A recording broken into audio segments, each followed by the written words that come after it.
le processus de la méthanisation, je prends un produit organique fermentescible, je le mets dans une machine qu'on appelle un méthaniseur avec des conditions de température précises, en situation anaérobie, et je produis un gaz qu'on appelle un biogaz. Notre nourriture du méthaniseur, c'est les effluents. Donc on entend par effluent les lisiers des vaches laitières et puis le fumier. Donc ça représente un peu plus de 60% de la totalité des effluents, des déchets que l'on méthanise. Et ensuite l'autre partie, ce sont des déchets qui proviennent de l'extérieur. On peut en faire tout le temps, effectivement, à partir du moment où je dispose du gisement sur mon exploitation ou dans la périphérie de mon exploitation, je n'ai pas de limite. Je peux produire de l'énergie toute l'année, 24 heures sur 24.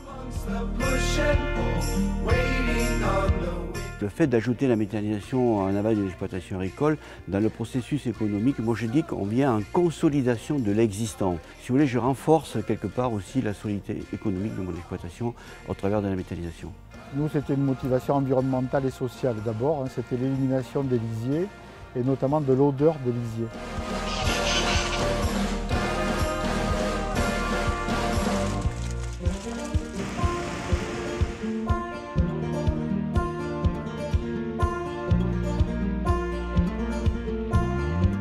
Tout le gaz part à la fromagerie pour des chaudières. Et après, les effluents traités partent à un traitement aérobie. Et après, on a les boues qui sont répandues dans les champs. Nous avons constaté une baisse très sensible de la consommation d'énergie au niveau de nos exploitations. Si on compte les 5 maisons, si on compte les bâtiments agricoles, l'économie est de 19 000 €. Sur la totalité de l'énergie, on en vend à peu près un tiers, donc c'est l'électricité que produit le cogénérateur à EDF. Et puis après, la chaleur, elle est utilisée pour chauffer un bâtiment d'élevage. Si on arrive à être autonome entièrement, on arriverait à économiser 60 000 €. C'est un fertilisant à haute valeur et donc que l'on utilise en épandage sur nos parcelles, mais aussi sur des parcelles de voisins agriculteurs. Ça nous a permis, il y a 30 ans de ça, notre Kuhlmann avait 0 salarié. Aujourd'hui, on a 7 CDI et plus des agriculteurs qui viennent en prestation de services. Les déchets, le retour de la matière organique dans les sols agricoles, le traitement des biodéchets à la source, pas de transport, etc. On est vraiment dans le vrai. On a un complément de revenus, même plus qu'un complément, un vrai revenu supplémentaire qui a une garantie de prix sur un contrat d'une longue durée.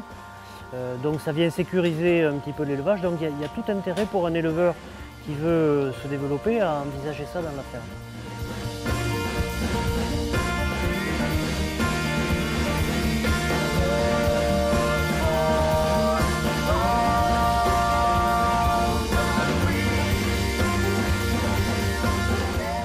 Quand on fait un projet comme ça, je pense qu'il faut y rentrer.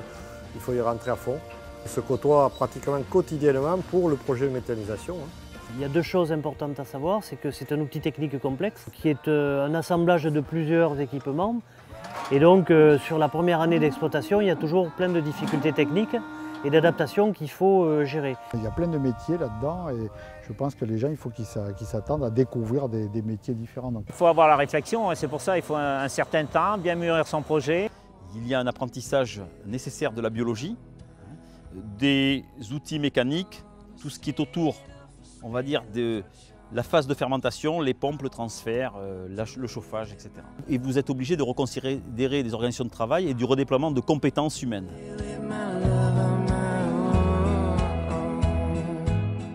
Alors, au niveau de la mairie, ça n'a posé aucun souci. On a toujours été partenaire là-dedans. La ville de Sarlat qui nous mène les déchets de tonte des terrains de sport. Il y a un partenaire central qui est bien sûr le bureau d'études, puisque c'est là où on a les compétences en matière de méthanisation. Il y a également un partenaire important qui est le banquier.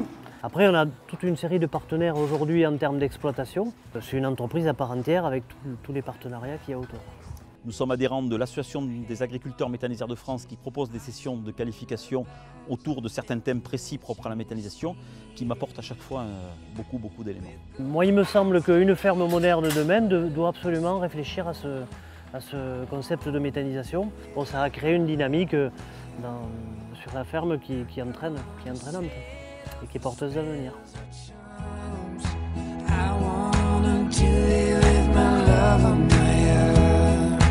I wanna do